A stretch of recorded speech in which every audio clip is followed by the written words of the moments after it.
Welcome to the Terrible Podcast with your hosts from SteelersDepot.com, where you can find all your latest and greatest Steelers news.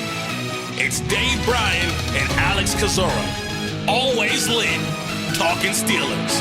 And now, here's Dave and Alex.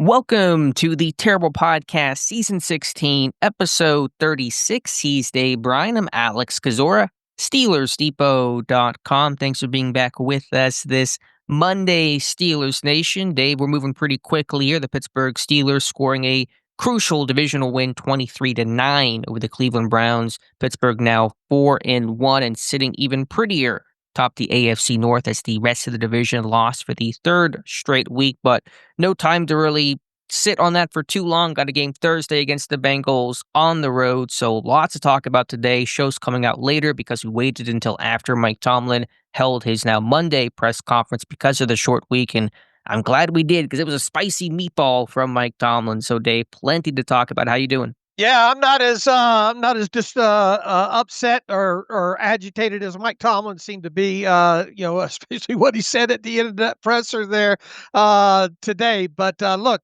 Victory Monday. Tomlin's got to be happy about that. It's got to be happy with what all happened in the division as well. And look, I mean, you got to turn around. You took care of business against a divisional team on Sunday, and now you get another one on the road on Thursday night. And is tough chore turning these guys around quickly and doing that, and against a veteran quarterback in Joe Flacco as well too, who will be making his second start as a member of the Cincinnati Bengals on Thursday night when the Bengals host the Steelers. So a lot to get to today, and I think we usually like to start the show off with a little bit of housekeeping, sponsored by Touring Plans, right? Yeah, Dave, want to thank our weekly Monday sponsor, touringplans.com, your one-stop shop if you are planning a trip to Disney World, Disneyland, Disney Cruise Lines, any sort of Disney goer. These are the people that you want to work with for trips on how to save money on tickets because they're getting more and more expensive. I think they're going to go up in 2026 by another $5, $10 for some of the parks. Restaurant reviews when the parks are least crowded to have the best experience overall. Len Testa, the man behind touringplans.com. I was watching just a random Disney review not related to anything with touring plans, and they name drop Len Testa, and this was a YouTube channel with hundreds of thousands of subscribers. So Len is well known in that Disney community. So I want to thank Touring Plans for their continued support of Steelers Depot. Yeah, absolutely. And they should need no introduction by now. They've been sponsors of training camp reports and practices for several years and now. They've been around for a while. The website is just amazing. Make sure you go by and bookmark that. They've got an app as well, too, to help out for anything needed Disney related. So once again, shout out to touringplans.com and Len Testa for the fine work they do. And we appreciate them sponsoring the Monday housekeeping segment of the show. So with that, we got some unfortunate parts of the housekeeping to talk about, and one key injury that transpired in the game on Sunday against the Cleveland Browns. And that was Steelers special team strong safety and captain S Miles Killebrew suffered a severe right knee injury in the second half of that game. He limped off the field with great assistance. Mike Tomlin saying post-game and reiterating on Monday it is a, quote, significant knee injury for Killebrew. We don't know exact severity. Our Dr. Mel speculated in the moment that could be a torn ACL, but he's out for this game. That much is obvious, and I assume an IR stint probably for the season is looming for Miles Killebrew. Beyond that, from a health standpoint, Calvin Austin III, the only Steeler that was injured who did not play in the Browns game. Mike Tomlin leaving the light on for him for the Bengals game, despite that short week. I kind of doubt Austin plays, but we will see. Jalen Ramsey suited up. He ended the week questionable, was upgraded Saturday morning to expected to play, and play he did. He had a heck of a game, which is no small feat for a hamstring injury that usually costs guys multiple weeks. Joey Porter Jr. just came back from his own. So for Ramsey to play with the short week ahead is incredible. Got a lot of praise for that, and he was fantastic in the win over Cleveland. Roster move perspective, Pittsburgh elevating rookie Keyshawn Williams on Saturday as the team's punt returner and kick returner. He served both those duties against Cleveland, so I thought it might be Blackshear. They went with Williams, who was with the team in training camp and handled punts throughout the preseason. And then from an inactive standpoint, generally standard fare, but one D-line swap with Logan Lee inactive and Asazio Tomewa making his Steelers debut. He got a couple snaps late in this game. So, Dave, what else from the housekeeping and active standpoint? Yeah, first and foremost, boy, a lot to chew on there. Miles Killebrew, what a loss that is, and what a good dude as well, too. You just, I mean, this is your special teams ace that you're losing here. A guy that logs a lot of snaps on the as a core player, your special teams captain to boot. We all know about the blocks that he's had on punts and all. I mean, just very significant injury here when you lose an ace like that, and a guy that really knows the rule book inside and out as well. So it sounds like he's going to be gone for the rest of the year. The Steelers will have to mix and match and choose and do the best that they can to try to fill his shoes. So that's obviously going to be a big chore there. Keyshawn Williams actually signed to the 53-man roster, so that not just an elevation, but he is on the 53. The Steelers had that open roster spot for how long? 21 days? I don't know how long. About 3 weeks. Yeah, that was there. But they are now at a 53-man roster with Keyshawn Williams on the roster right now, and he obviously served as mostly in a return game there, and Mike Tomlin gave him a little bit of shout out for the job that he did, and he even broke one. It was unfortunately called back by Jabril Peppers. Airplane block attempt, but the fact that he was coming back to make that block and going backwards, I think that's what the main reason why that was called in that situation. Unfortunate that it resulted in such a big play being negated there overall. What else did we hit on? Calvin Austin the third. Yeah. I don't know, been wrong about this before, but certainly would be a bit surprised, I think, if Calvin Austin suited up on a short week. But, Mike Tomlin's leaving the light on nonetheless, so we'll see how that plays out over the next couple of days. And Jalen Ramsey, I think we left it off with him when we were talking Friday. I think we said, boy, he's got a lot of perking up to do, because Mike Tomlin even used that, saying, yeah, we'll see how those guys perk up. Jalen Ramsey not only perked up, he blew the top right off the coffee, or right off the coffee maker, or blew the top right off of the popper, popcorn popper, if you will. Not only did he play, he logged a lot of snaps, made some significant plays, had 2 sacks in the game. You wouldn't have known it. And there's been a lot of praise by Aaron Rodgers, by Mike Tomlin after the game about, look, I mean, this guy could have, with this being a short week, could have very easily, and most players would probably try to take it easy and assume that they were going to maybe miss a game and then see if they could make the short week or not. He did. He got himself, I don't know if it's, did he use some celery juice or something? I don't know. He wore a T-shirt, arrived at the stadium saying something about celery juice, and made me kind of wonder, was that the magic elixir? But props to him, because I was a bit surprised that he was able to make this game, and he played. As far as the inactives go, I was a bit surprised here. I thought we'd see a Asazio Tomewa inactive for this one, and I thought really Jabril Peppers would be the odd man out at that extra safety position, being as how Chuck Clark seemed to be a little bit more valuable on special teams. But I forgot to take into account the old petty game ball situation, perhaps, because Jabril Peppers obviously being an ex-member of the Browns. So they decided to sit Logan Lee. They decided to sit Chuck Clark, and the other ones were spot on. Obviously, Calvin Austin down with the injury. Andres Pete, a healthy scratch again, as has been the case all season. And the extra scratch was DeMarvin Leal with Alex Highsmith back. And I think that was kind of easy to predict there. So 2 of them there caught me by surprise. But in the grand scheme of things, it was a choice between a defensive lineman and a safety there, and that's ultimately the way they went there. So all eyes will be on Calvin Austin this week. And then Mike Tomlin also noted earlier in the presser Monday morning that Joey Porter Jr. and, of course, Jalen Ramsey were really no worse for wear, even though Joey Porter left and returned a couple of times in that game against the Browns. So there's quite a bit of housekeeping there, but I think we've got it all completed.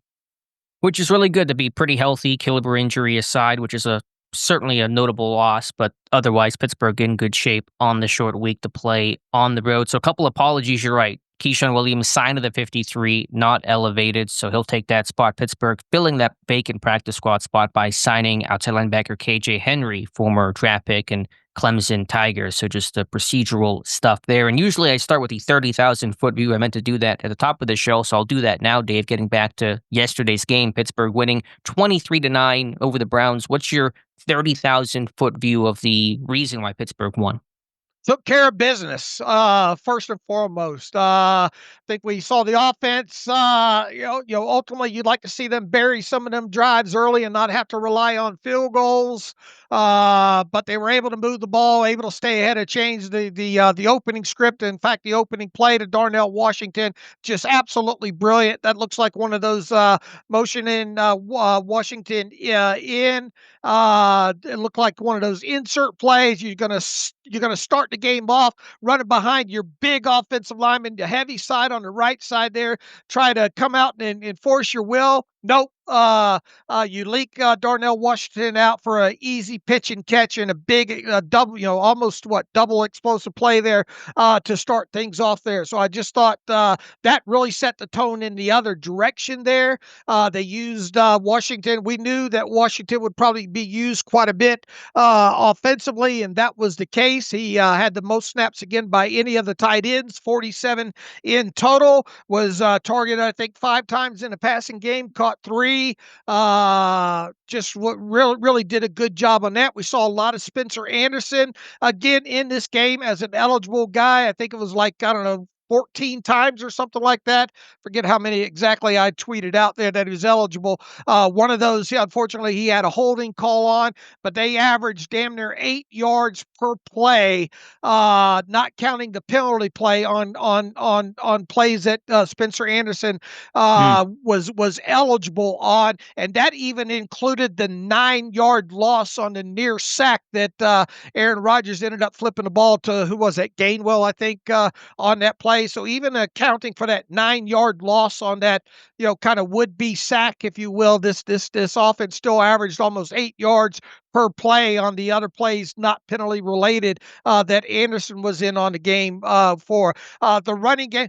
This is more than 30,000. You always take me all the way up the mountain, Dave. Yeah, I'm taking you up to 100,000 feet, I think. Mm-hmm. The running game, I thought. There were moments throughout this game it looked good. We saw a lot of these pulls from the guards with some of this trap blocking that seemed to work real well when they use that. The guards on the move, both Sayamalu and Mason McCormick. I like seeing that. I love seeing guards on the move. Saw some of those pins inside and the guard pull out to the side that he's on a couple of times on both sides. Those plays seem to work pretty good overall. The run game has gone in the right direction without a doubt. But I think the biggest positive takeaway here was the fact that there's still meat on the bone. I thought the run game could have been even better. I think there is still room for improvement there. So the fact that you're making progress, you're hitting some of these runs, and then that you're still saying there's some meat on that bone, I think that and against a good defense as well too. And the other aspect, at least offensively, and I talked about this leading up to the game, kind of wondered how much they would move Aaron Rodgers away from Myles Garrett. They didn't do it a ton in the game, but when they did do it, it was effective overall. It was nice to see. And another aspect there is Aaron Rodgers was able to push the football down the field a little bit more of distance. I think his average intended air yards was like 7.5 yards, and his average completed distance, I think, was 5 yards, both season highs for him. Connected, obviously, a couple of times with DK Metcalf. I think he was 2 of 5 on passes, more than 20 yards down the field. Air yards, both those went to DK Metcalf. Could have had another one, but Aaron Rodgers didn't step into the throw good enough. I don't know if there was windy there or whatnot, if that wind knocked it down or what, but obviously underthrown on another ball to DK Metcalf that could potentially been a touchdown there. So that's just an offensive really look at it. Defense I thought really played well going downfield. Patrick Queen really moved fast, effectively, I thought, in this game. The pass rush, man, what can you say about that? Saw a lot of the three outside linebacker looks in this. Nick Herbig's new nickname should be Captain Chaos, I think, because whenever he's on the field, just chaos seems to happen in a positive way. He had 2 sacks in this game. He probably could have give him another half a second on a couple of those. He probably could have had 5 in here. Just an impossible guy to really block, either coming off the edge or interior in that. I thought the defensive line held up pretty good. He did a great job against this great running game of Judkins in this game. Had Dillon Gabriel having to drop back 50-something times in this game. That was not conducive to a Browns victory. And the only thing they didn't do is take the football away, but they had their opportunity to do that as well, too. So that's a couple of trips of 100,000 view looks, but that's everything rolling around in my mind. And if it sounds like I'm trying to hurry along, I am, because I got a plumber coming to the house today. Yeah, it's been a busy day behind the scenes as well as we're trying to get ready for this Thursday game ourselves. My overall takeaway, I talked about it Friday, simplicity, the game within the game, which way would the pile move forward would kind of tell you who's going to win this game, and it fell in Pittsburgh's favor. The run defense was great. Judkins was taken away. What do you have? 36 yards, 3.6 yards per carry. They rallied. The run defense tackling was good from all people. The front 7, the corners. So that Slay tackled well against the run. Highsmith's return was important to that. And Pittsburgh offensively didn't have an amazing game running the football, but that was never going to happen. That wasn't the goal. The goal was to stay on schedule, be efficient, not have a ton of negativity, and Pittsburgh checked all those boxes. So just the more physical team Pittsburgh was, the defense really rounding into form. You got 17 sacks over the last 3 games. You forced Gabriel to drop back 58 times. That was a game they're never going to win. Pittsburgh played this game on their terms, and the Browns did not. And you do that, take away the run, there was basically no way this Browns offense, even though Gabriel is a maybe better than average rookie quarterback for his experience level and command of the team, just with the lack of weapons and Pittsburgh's defense getting healthy, there's no way you're going to win when Gabriel's dropping back almost 60 times, throwing 52 times. So that was the game plan. Take away the run, the rest falls into place, and it did. Yeah, look, and I think overall Gabriel didn't play all that bad of a game. I think it doesn't fit into what they probably wanted to do. Look, I was surprised they didn't try to come out and try to establish the run more than they did, especially with the score as low as it was for better part of the first half and all like that, until the Steelers really got their first touchdown and all like that. But I thought overall Gabriel played okay. Yeah, there were some interceptable balls that he did get away with that you can't deny that. I think he stood in the pocket. He didn't get help from his eligibles on a couple of plays. There were some drops in there by a couple of tight ends. I thought from that first hit by Thornhill on Njoku, which I think came kind of later in the first half, definitely in the second quarter. From that moment on, the Steelers started popping some guys coming across the middle, and I really thought that took its toll on the Browns eligibles, especially when they worked towards the middle of the field. Now, once again, Gabriel was not perfect. He missed probably a layup touchdown on a guy that got loosed in the back left of the end zone. He had one that receiver was not looking at him down in the low red zone. It bounced right off of his helmet as well too. But the Steelers were relentless. The pass rush was really good. It was forcing the ball to come out. The Browns, how many explosive plays did they have?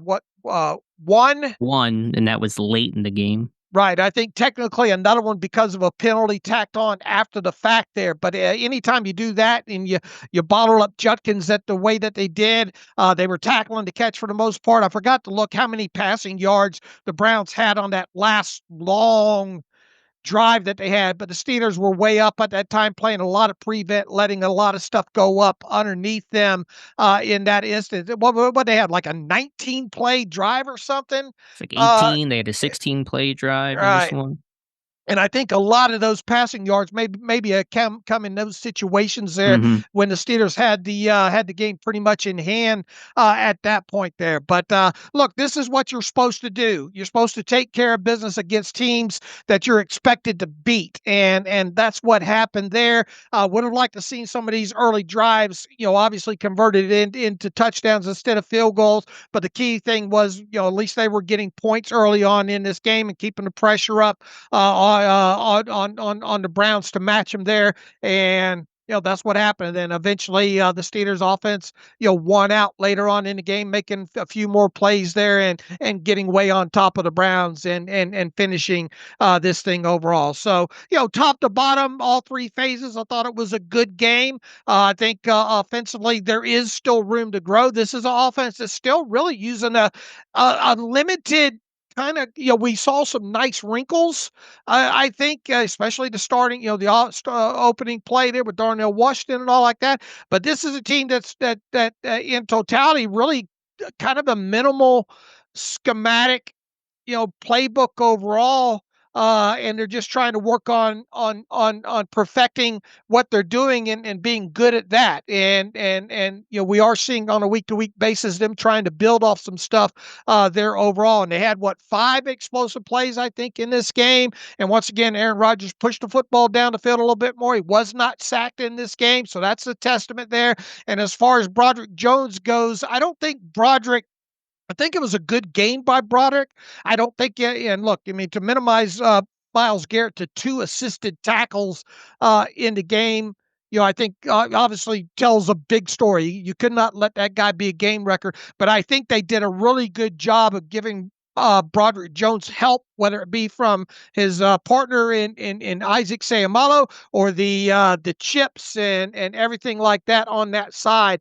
They just did a really good job of minimizing Myles Garrett. And then, I think there were like 10 true pass sets in this game on offense when it came to the passing game. So that's another way you're going to help minimize them. And then obviously, even though Aaron Rodgers held on to the football a little bit longer than I think he has in the first 4 games, overall, you still saw the ball coming out relatively quickly.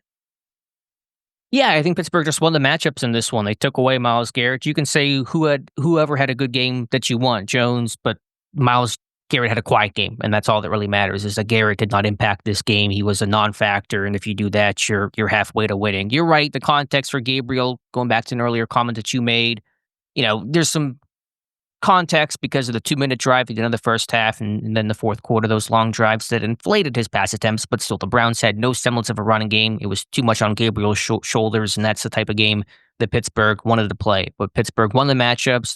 They won against Judkins. They won against Garrett. They picked the heck on Tyson Campbell, the new corner, traded over midweek. Short week for him. Monday game, gets traded, arrives Thursday. Good corner, but tough spot to be in. They went after him with DK time and time again, including on Metcalf's 25-yard touchdown. I think it was a well-called game by Arthur Smith. The boots, which I was a little concerned about midweek, but it was a lot of shotgun boots, not like play action, turn your back and roll out. It was shotgun, right. Kind of these half rolls, including the first play of the game, which was a great job. You come out heavy, you come out big, they can run, and then you get Washington loose for a 36-yard gain to get things going, get that drive started. So, I think Pittsburgh certainly won the matchups in this game. Yeah, absolutely. I think they did. I thought Arthur Smith really called a good game. Aaron Rodgers seemed to be pleased with some of the play calling, even on the sluggo, which you did a great job of breaking down on the site this morning. On the touchdown to him. You've been calling, we've been calling for a lot of slants and all like that to start the season. We saw a lot of those as well. And you get a new corner coming over that took the cheese, if you will, there. And I didn't see anything on all 22 that set a setup for that or anything. I just think that just the MO of what this offense had done with the shorter passing game, crisp ball out quickly, especially to DK overall in the first 4 games, really had Campbell just over there thinking, I'm going to jump this bad boy here. And then obviously DK, double moved him, and it just set up for an easy pitch and catch, and Aaron Rodgers seemed to point over to the sideline like that was the perfect time to call that one there. So that was good to see. And once again, you could have had another one in there on a deep one to DK Metcalf down the left side. Just Aaron Aaron, for some reason, couldn't get in. I mean, he did throw off the leg. He did have a kind of bit of a weird release angle to that. I do wonder if the wind maybe held that up. I don't know, but you did miss one there. But you come back on the very next play and you get DK on what kind of like an over wide open where the line, the second level of the Browns defense sucked in on that. Just easy pitch and catch for an explosive play to DK. One play after missing him, for probably an easy touchdown there. And then what Aaron Rodgers did on the touchdown to Connor Heyward, boy, great. And you broke this down last night.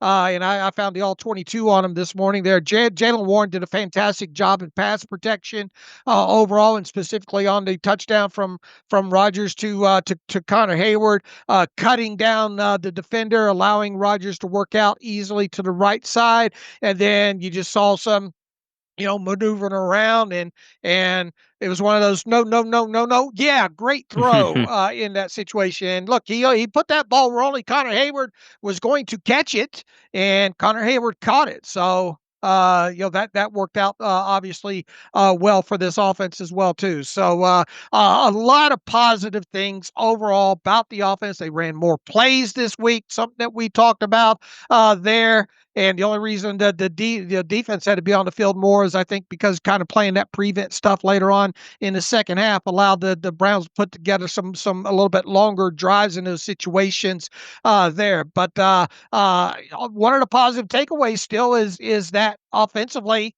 they're, to me, at least, there's still meat on the bone here. And you did this without Calvin Austin in the lineup.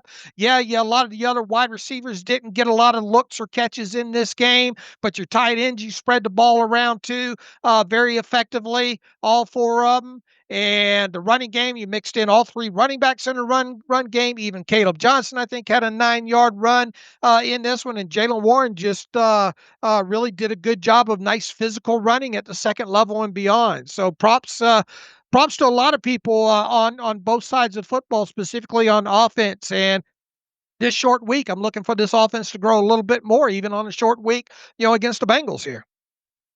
And they did it on a field that looked more bad high school JV team than it was NFL field. So it wasn't great conditions to have a lot of offensive success. On that touchdown by Metcalf, you're right. They didn't run, at least that I can find, that slant against Campbell to kind of set it up. But Campbell was aggressive in this. Remember that out route on the sideline that came earlier in the game where Campbell tried to jump it and Metcalf caught it and turned upfield and got 20, 25 yards. So they knew Campbell was playing that quick game pretty aggressively on early downs. That was a 1st and 10 play, that catch by Metcalf on the sideline. And so I think they kind of had that thought in mind. That came out of the third quarter timeout. End of the third quarter, you break. I'm sure there was probably a discussion about what do we want to go to here. And it was a great call and great execution, pitch and catch from Rodgers to Metcalf. The real MVP in this game, and there's a lot of winners in this one, obviously, but Jalen Warren, as you said, all the little things he did, and that just kind of really embodies Warren, that undrafted free agent mentality and spirit that's never changed since day one in Pittsburgh. The cut block on the Heyward touchdown, and then I think the best play that he made was that catch on third down where it's a boot to the right, was to be kind of a sprint out, hit Metcalf in the flat. It's not there. Rodgers doubles back. You got Warren, who has no route on this play. He's blocking Myles Garrett backside because the ball is supposed to come out really, really quickly. And it just becomes a schoolyard, go make it up play. Rodgers rolls left, Warren runs out on a route, and then makes an unbelievable diving catch, too, with the defender sort of on him. So to make that play, that was a conversion. I think they got points out of that drive. That was huge. I mean, he ran hard. He's a tone setter. This is a Jalen Warren type of game where you're going to grind it out. You're going to fall forward. You're going to impose your will, be that physical presence. He's built for AFC North ball, and he showed that to a T in this game. The numbers don't look gaudy, 52 rushing yards, a couple of receptions, but his impact was massive. Yeah, you're not going to see that in the stat book of the kind of game that he had, but the tape definitely does show it. And boy, on that block on Myles Garrett there, if Broderick Jones is not on the other side, I think Myles Garrett might be on his keister on there. So props to and look, props to Garrett. He still recovered to that and got after, was still chasing after Aaron Rodgers. So that was obviously a key block by Warren there. And not only that, he has the wherewithal to free himself up and get to open space for Aaron Rodgers to do one of those I don't want to say Patrick Mahomes plays because Aaron Rodgers was doing that before Patrick Mahomes, but kind of just the old Vintage Rodgers, yeah, yeah. vintage Rodgers stuff in that. That ended up being obviously a big play in the game, I think, as well too. That was third down, was it not? It was. I try to remember what possession that came on, if Pittsburgh got points out of it. I believe they did. I'm trying to find it here in the box score, though. Let's see if I can find it. I'm having trouble. ESPN is a new box score, and it's completely broken, so it's harder to find some of these plays. But a critical conversion, and even on the Heyward touchdown, after Warren had the cut block, he goes out and runs a route. Again, doesn't have a route. He just does it on his own volition. It's a scramble drill. Try to go make a play. So I just love the attitude, the spirit he brings. It was good to have Warren back. Gainwell was really good against Minnesota, but Jalen Warren's the guy. He was the first one in the end zone to congratulate Connor Heyward on that as well too. So, what can you say about that guy? Look, they've done a real good job of mixing in these running backs, and Warren looked a little rested, not having had to have played in that last game, and then the bye, obviously had the bye week and all like that.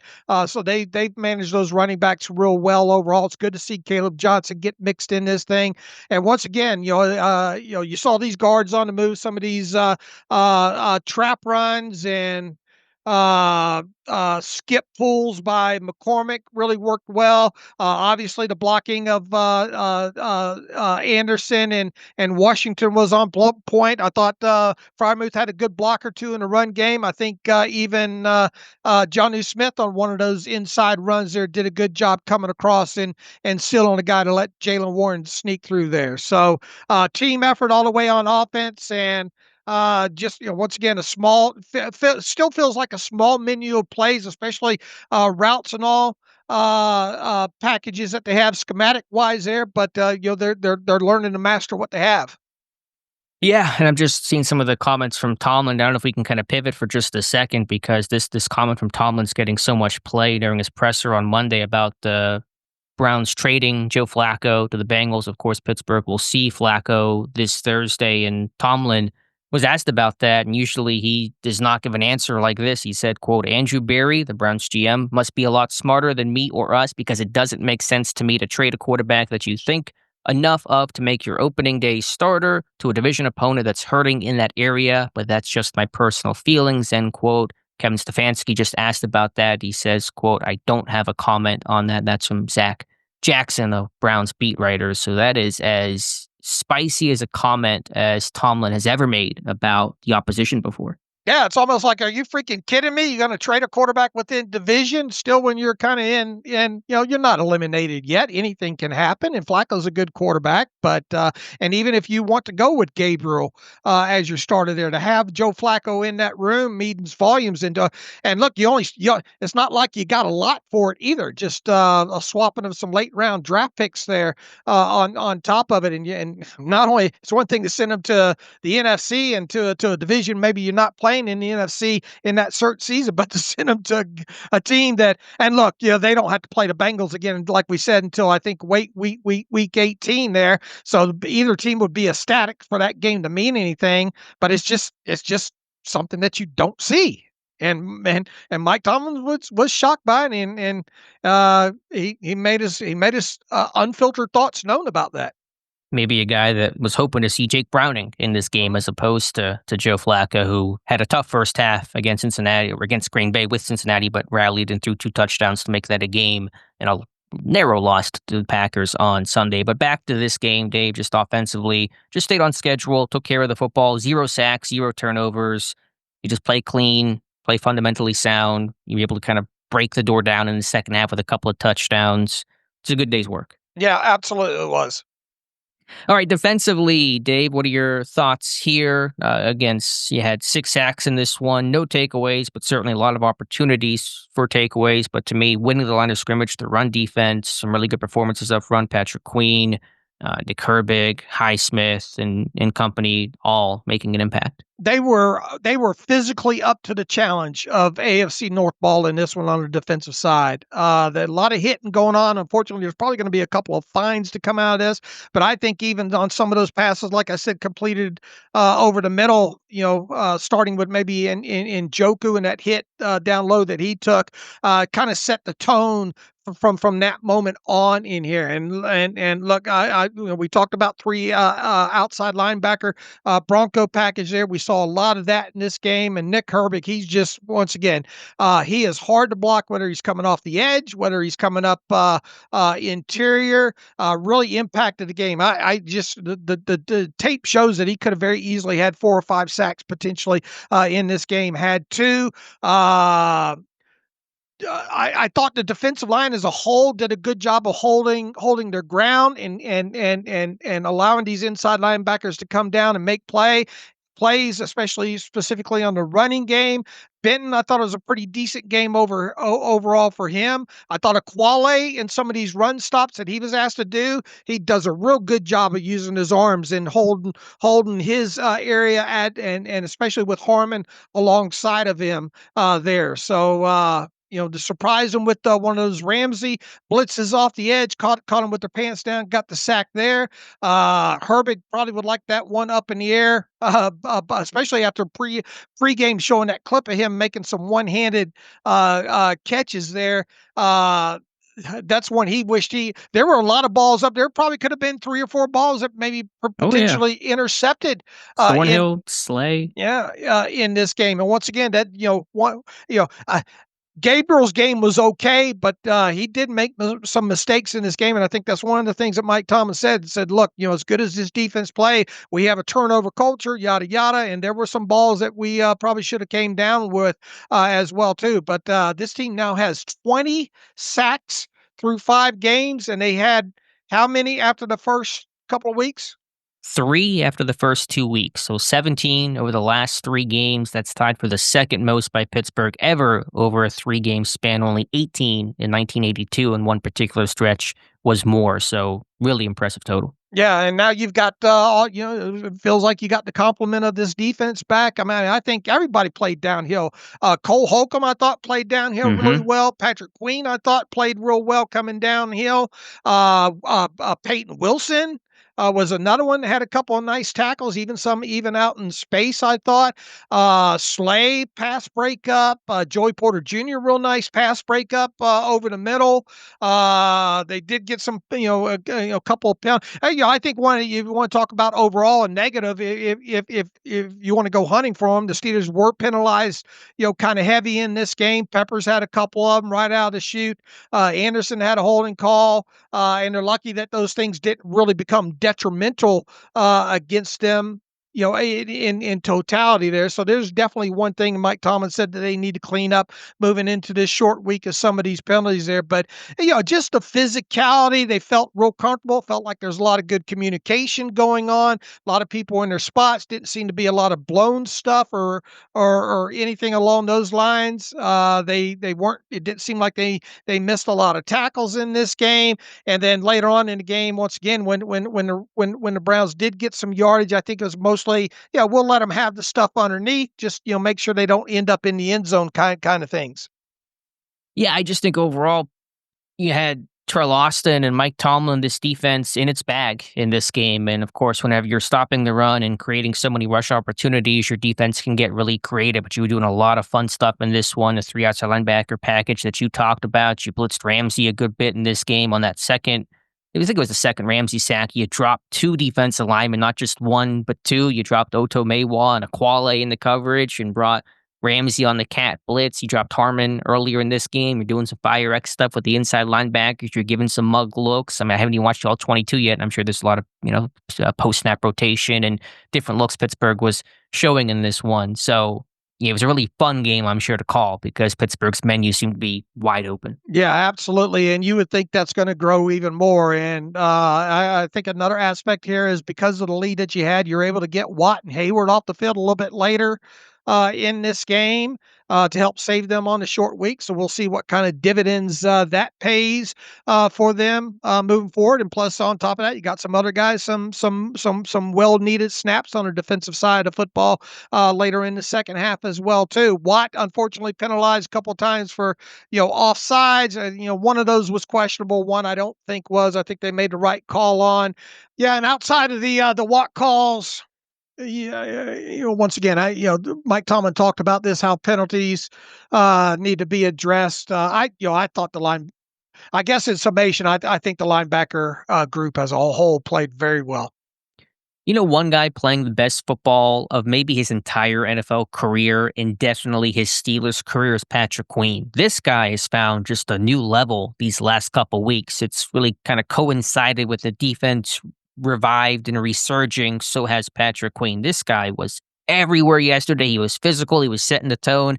I mean, it's late in the game and this dude's throwing just elbows, not literally, but I mean, he's throwing some body blows in this one. He was jacked up, and his coverage was really good too, which has not been a strength for him despite being a great athlete. I think he's been pretty poor in coverage throughout his entire career, but he had a break up on Njoku before the half. That was a really critical play to hold Cleveland to a field goal. That was the last play before Stefanski waved the white flag and went out there and kicked, but this guy's been great against the run. He blew up another screen. He's been, obviously kept clean by the defensive line doing their job, but Patrick Queen has been just on fire.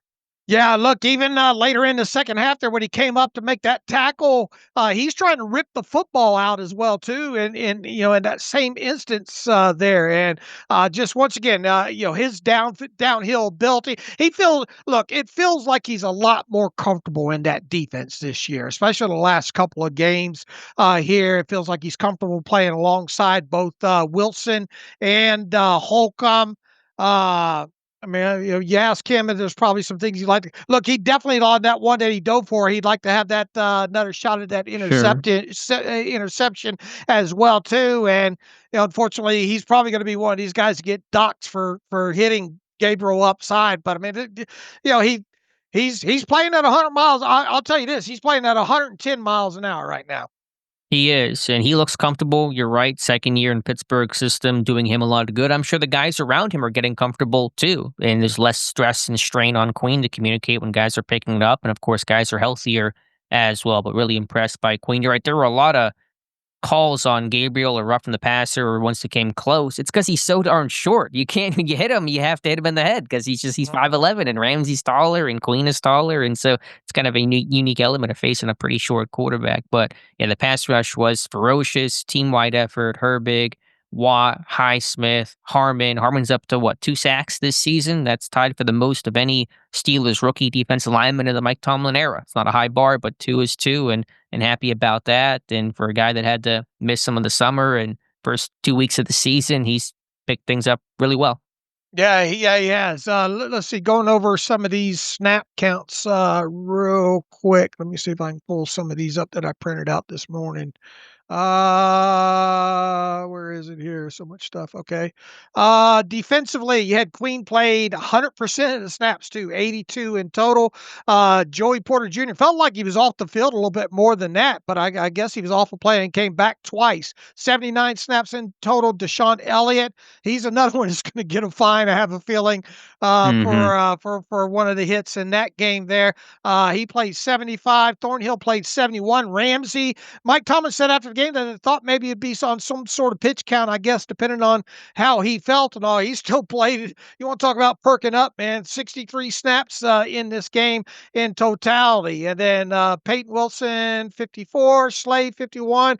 Herbig led all the outside linebackers, probably due to some of that late action that he got there. 50 defensive snaps. He played more than Watt. Watt had 49. Highsmith had 47. And then the other outside linebacker would have been, obviously, Sawyer. He played 24 in total there. So quick, kind of rough and dirty on that. And once again, for Watt to be able to only play 49 of 82 total snaps, and for Cameron Heyward to play 43, 50, that's 52%. You're hoping these guys are a little bit fresher on this short week. So I think that could be a plus and all. Let me ask you real quick with Herbig, and Mike Thomas said it's a good problem to try to have, and it is trying to get all three of these, especially specifically a guy like Herbig on the field. Now that Alex Highsmith's back, I was thinking about this while watching some of the special teams cut ups on the All 22, and it's unfortunate that obviously you just lost Miles Killebrew. You're going to have to figure out how to work through those snaps. Herbig's so damn valuable. I don't know if I want him logging a lot of special team snaps, though. He only logged 7 in total when I'm looking at it on paper here. So I don't imagine that's, hopefully they don't go over that total there. But he's become such a big component of what they can do defensively. You sure would, I guess what I'm saying is I'd like to see his special teams limited snaps as much as possible on the backside of this Miles Killebrew injury. Yeah, we'll see how they replace Killebrew. I know Gainwell was the backup personal protector yesterday to get them through the game. I don't know if he'll hold those duties going forward or if somebody else will. I'll try to check my training camp notes. I don't know if Trey Sermon ever did it in the summer. I think it was more of a wing, but getting into the weeds there. Some NFL news. Gainwell had to do the personal protector stuff, didn't he? Yeah, that's what I said. Yeah, Gainwell was the backup PP that replaced Killebrew to get out of the game yesterday. Some NFL news, not Steelers news. The Titans have fired head coach Brian Callahan. So our first official head coach firing of the season. Steelers do not play the Titans this year, but that is some NFL news dropping as we record here just before 2 o'clock on Monday. Dave, the good news is Pittsburgh won the time of possession battle for the first time all season, which I was very happy about. The bad news is the Browns still ran 75 total plays, I think 82 with all the penalties, 84 if you include some of the timeouts and, I don't know, other delay games and stuff like that. So the Browns still had a ton of snaps in this game, but you're right. The critical thing was because you had a 2-score lead late in this one. Watt basically didn't play the last 2 drives. Same with Heyward. Ramsey got out early. Elliott didn't play a lot down the stretch. He took some of those guys off the field, which is important because, some of the injuries they're battling, the Ramsey hamstring, I'm sure guys like Watt and Heyward, you're always feeling something, even if you're not officially on the report. They said Watt was getting his leg looked at briefly, but Tomlin never mentioned him. He should be good, but it's really important to have those guys get some sort of a break before the Thursday night game. Because if they had to play 75, 80 snaps in this one and then go play on Thursday on the road against the Bengals, that's even tougher. So that was good. Yeah, and I'm trying to go from let's see, from the fourth quarter, from the start of the fourth quarter on. And I think that coincides with right when Cleveland got the ball back because I'm looking at their possessions there. They ran 1, 2, 3. They ran most of their damn plays in the fourth quarter, it looks like, for Cleveland. I'll get you the total here. I got 34 in the fourth quarter, taking up penalties. On 3 possessions, I think. Even including... Yes. Yeah. So let me double check this real quick, see if I got the math right on this.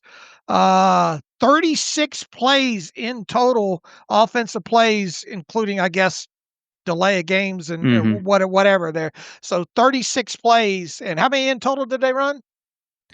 75 according to ESPN. I think it's 82 with all the penalties, or 84 with some of the other stuff in there, depending on how you score it. So 75 to 80. But in the fourth quarter, per my charting, Watt played only 12 snaps. Heyward had 11. Let's see how many Ramsey had in this one. Probably a similar amount, maybe a little bit more. It's looking like he had 23, but he got out a little bit earlier. So at least you got some of those guys rested. So it's good to win time of possession. And the Browns just had 2 really long drives, end of the first half, end of the game, that really extended things out. Yeah, absolutely. That once again, how many snaps did the Bengals play? Now they did. It's going to be interesting to watch a couple of nuggets on them. Hendrickson left that game for them. When was it? First half, I think, with a back injury, or early in the second half. So I think he's kind of day to day, according to Zach Taylor this morning. And Gesicki, I think, has already been ruled out on offense for them for that game against the Steelers. So they'll catch a little bit of a break there. And I'm trying to find out how many plays in total. 62, according to ESPN, the Bengals ran yesterday. All right. What about on the defensive side of football? Green Bay had 60, so pretty even. Yeah. All right. If ever there was a time to root for Green Bay to hold on to the football, that would have been that. So anyway, short week, and at the very least, the Steelers got some players rested towards the end of it. Special teams in this one, Boswell, 3 field goals early, missed a 54-yarder in the second half. Not his fault, though. Caught a divot, slipped. I'm just glad he's okay. The way his left knee, that plant leg, kind of bent and buckled because it slipped. You were worried about an injury there, but thankfully he's good to go. Waitman even got a little, not ding, but he got ran into on that one, running into the punter that got a first down for Pittsburgh. So specialists trying to keep those guys clean. Don't want the in-season injuries there. Kick coverage team was really good. Since week 2, it was bad the first 2 weeks, but since then it has been elite. They've done a great job, making stops inside the 30, let alone the 35 where the touchback line is at. So that's been a nice team effort. Yeah, absolutely. A bunch of various people had either assist or full tackles on the special teams play there. So no complaint. You wish that Keyshawn Williams return would have stood up there. But I thought J.J. Watt did a good job explaining why that was a penalty in that situation there. It was still kind of ticky-tack overall because he got got kind of like an airplane block out there. And Danny Smith didn't seem to be too pissed off about it on the TV. So he must have probably more of just a teaching moment for him because you saw him talking to, I think, Peppers over there on the side. It's not egregious, but to the letter, it's a penalty, as you said, top of the show. If you're moving backwards, you hit a player going backwards on the punt team, even with your hands up, even if it's more innocuous contact, it's going to be a penalty. You got to get in front, you got to shield, and Peppers was just shy of that mark. He had good technique overall, just, it's a game of inches, and it was on that play. Peppers, he was ball aware. There were 2 moments where Pittsburgh had potential forced fumbles, and the one that Walker called offsides on, and Peppers just a guy flying in and picking up the football while guys are standing around. So, he's a heady player, and so that's good to see. Want to see those guys be a little more ball aware in this game. Yeah, I mean, is your guess that he'll get the helmet over Clark again this week? Or, well, actually, they might have to dress both of them now because of Killebrew, I guess. Yeah, we'll see what they do to replace Killebrew, but probably sure would be nice to have Sebastian Castro right now, wouldn't it? I know. Because I thought he could be the next Killebrew. I wrote about that, I think, at some point earlier this season as a special teams ace up back. He was getting worked there. So that's unfortunate. And just feel bad for Killebrew, 4-time special teams captain. I mean, the dude's, 32, 33 next year, free agent after this season, now with a potential torn ACL or at least a severe knee injury. What's his NFL future look like? Mm-hmm. You're right. Look, whenever this guy's playing days is over with, he could definitely be a special teams coach, Bubba right, Ventrone and all like that. He's in Cleveland. Where's Ventrone at these days? Is he over in Cleveland? He was in New England for a minute. Is it? I don't. He's not in Cleveland. Is he in New England now? I don't know. These are questions no one else cares about but me. But we just want to have that thread pulled. I thought he was still in Cleveland. Yeah, he's still in Cleveland. Okay, all right. There you go. Local kid there. Ross Ventrone, family members related to somehow or other. Other thoughts here, Dave, just kind of some random musings. James Pierre deserves some credit. This guy's had to come in off the bench cold a couple times this year. They were kind of running out of corners, guys exiting in and out, Slay, and I think Pierre himself had an elbow, but I think he finished it out. And Porter, Eccles, I think might be cramped up or dinged a shoulder in this one. And he's played well, had a breakup in this game. He's a very hot and cold player, but whenever he's on, he's on. He's been on this year. Yeah, absolutely, he has been.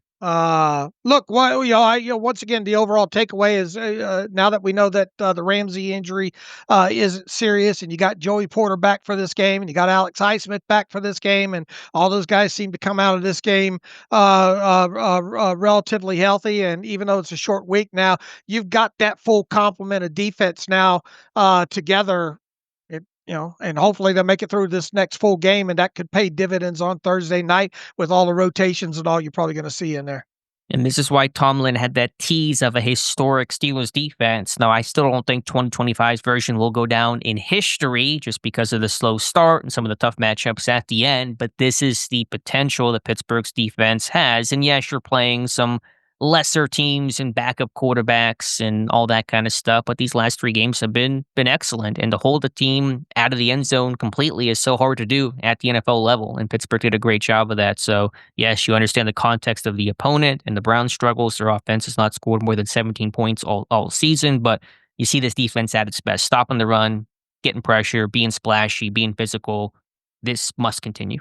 Yeah, absolutely. And as I think I pulled the adjusted net yards per passing attempt updated numbers this morning as well, and they're looking a lot more respectable despite only having 5 games underneath their belt. The offense is at 6.9. Feels like we should throw a parade because of that. And anytime you get over that 6.4, 6.5 number, especially if your defense is playing well, that's in good shape. So 6.9 is the highest I think that it's been for the season here. It's obviously the highest we've seen it in Pittsburgh for a couple of years now, and their defensive number is dipped down now to 5.4. And you would hope and think that it would at least maintain that or get even a little bit better. Their differential right now matches really their record at 4-1 because their differential is 1.5. And anytime you've got a differential of over one of your offense over your defense, now once again, you got to take into context, you only got a 5-game sample size, and thus those numbers can shift kind of dramatically off one game. That's why I usually don't give these things more credence until all these teams have 7 or 8 games played there. But here's the thing, it's trending in the right direction. It's a lot better than it was after the first couple of weeks here. And if they at least can maintain what they're doing, I mean, you're not going to have 6 sacks. At least I don't think you are every week. But I don't know the way Yeah, they they've got got. 5+ in the last 3 games. I know. If you're able to do that, and look, they've been able to do this with no takeaways in that game against Cleveland as well too. And those interceptions obviously help your defensive adjusted net yards per passing attempt number. Obviously, no giveaways on offense, and that's turnovers is a key stat in any. What are they up to now? Well, I guess they did. There was no plus minus. Yeah, they're still On +7. I'll see where that yeah. ranks league wide, but it's still going to be top 5, if not. It was second entering the week. All right. They're still second right now.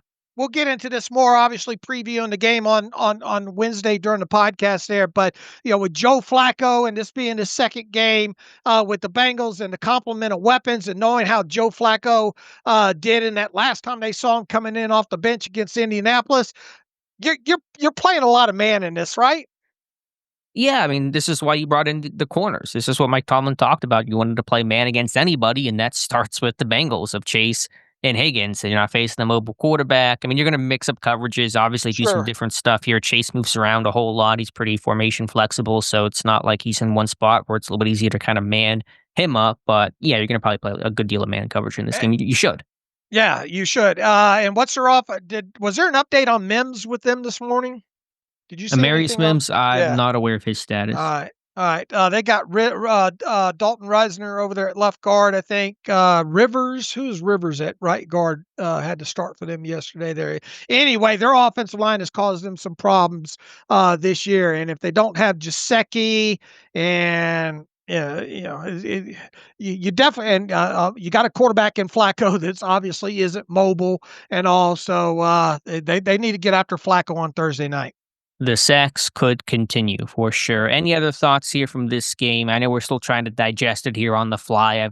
I did the charting. I have not gotten into the tape one bit. So maybe we could talk about it more for the Wednesday show. I know it's a really tight schedule this week, but any other thoughts from this Steelers win? No, just like once again, the run game going in the right direction. I think there's meat on the bone there. I'd like to see them clean up some things moving forward there. I think there is room for improvement. Good to see the passing game push down the field a little bit more. They put up, after not burying a couple of their first drives, they were able to put 2 touchdown drives on the board on some relatively, I think, longer fields as well too. And the defense did their job, obviously. Right. So just a team win. I think you've seen this Steelers team really play complementary team football the last 2 games. It's kind of where it started. The Patriots game had some shades of that, but it wasn't like it's been the last 2 games against Minnesota and against Cleveland. And hopefully that continues against Cincinnati on Thursday, where Pittsburgh, and this kind of segues into Mike Tomlin's Monday presser pretty well.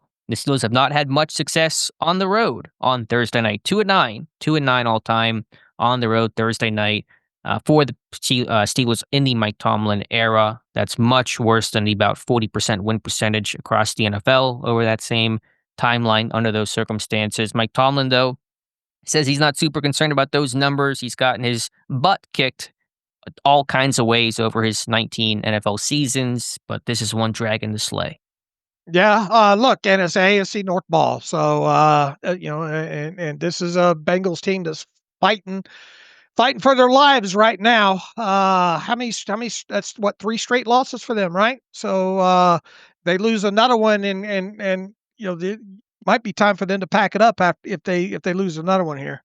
I think they're up to 4 right now, but either way, too many losses in a row as their season very much hangs in the balance. And Pittsburgh, finally, the odds makers have Pittsburgh the favorites, though just barely, to win the AFC North. And usually I don't care about odds makers. I don't care about lines and all that kind of stuff. But I just thought it's been disrespectful for Pittsburgh to not even be considered the favorite as they have a clear advantage in the AFC North. I know Baltimore is going to get healthier in the end of the season schedule, but 1-4 and now 1-5 is still giving you very tall odds to overcome. And so I think it's kind of been disrespectful for Pittsburgh to not even have that favorite acknowledgement until finally this week. Yeah, I think ESPN's FPI updated of as far as their projection numbers as of this morning. The Steelers now have an 83.8% of chance of making the playoffs. They have a 77.5% of winning the division.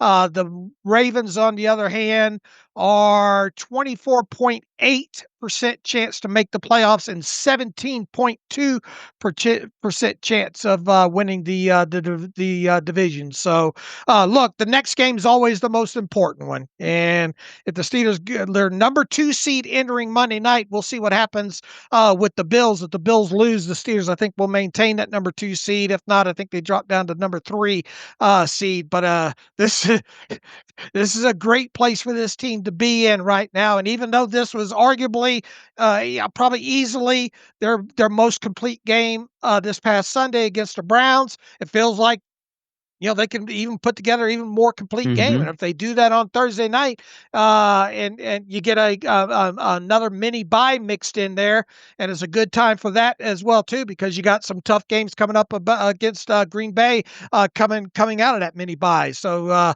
just get it done. However, I don't care if it's 20-17 or 9-7 or whatever. Just get it done this week against Cincinnati.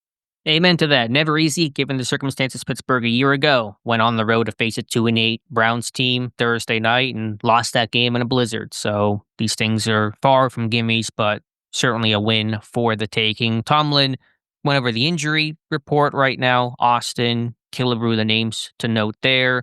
Talked about the shade that Tomlin threw about the Browns trading Joe Flacco. What else did Tomlin have to say? Yeah, just more praise for Ramsey. He talked about him being able to get himself together on coming back from that injury as quickly as he did. So that coincides with the praise he got after the game.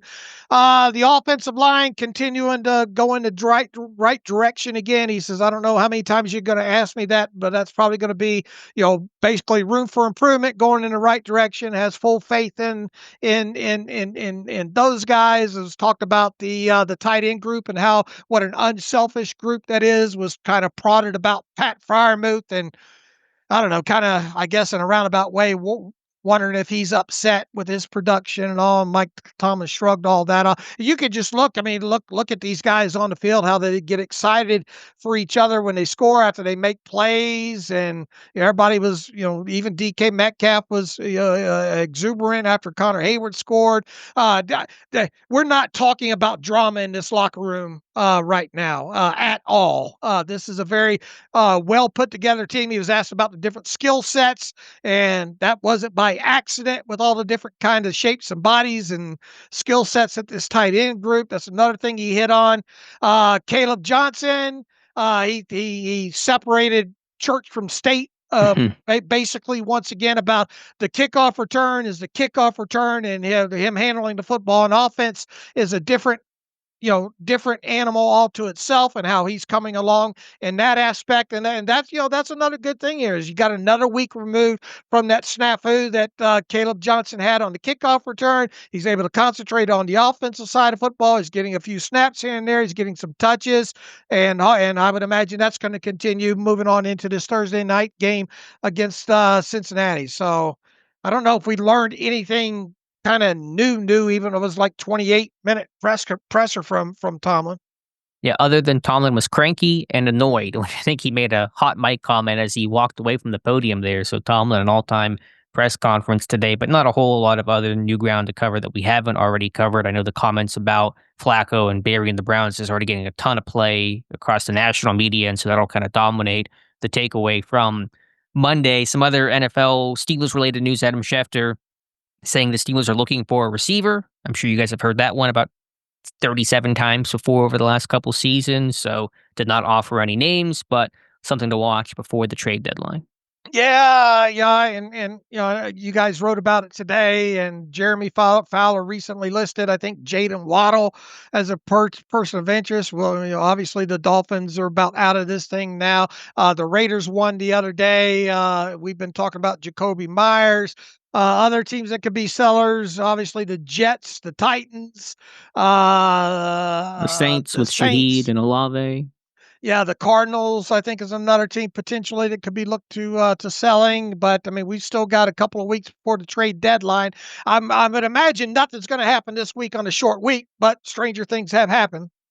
Yeah, probably not this week, but the NFL has been more aggressive. We saw a bunch of trades last week, including a pretty late trade on Wednesday night in that Browns trade for Newsom and Campbell, and both those corners struggled in their new places. That's kind of the risk of a new trade. Newsom got burned by Smith and Jigba, and Campbell got chewed up by Metcalf pretty good in this one. So probably not this week, but could it be on the mini buy? Teams are starting to accelerate, and that's smart. Why wait till the deadline? It's now after week 9. You get the guy for less time to get him up to speed. If I'm making a trade, I'm making it as early as I can to maximize the benefit of that. Of course, teams have to wait it out and see if they're sellers and buyers, and teams aren't going to start really moving people until we get about to this point of the season. But if I'm any team, just in general, the idea is jump on a deal early.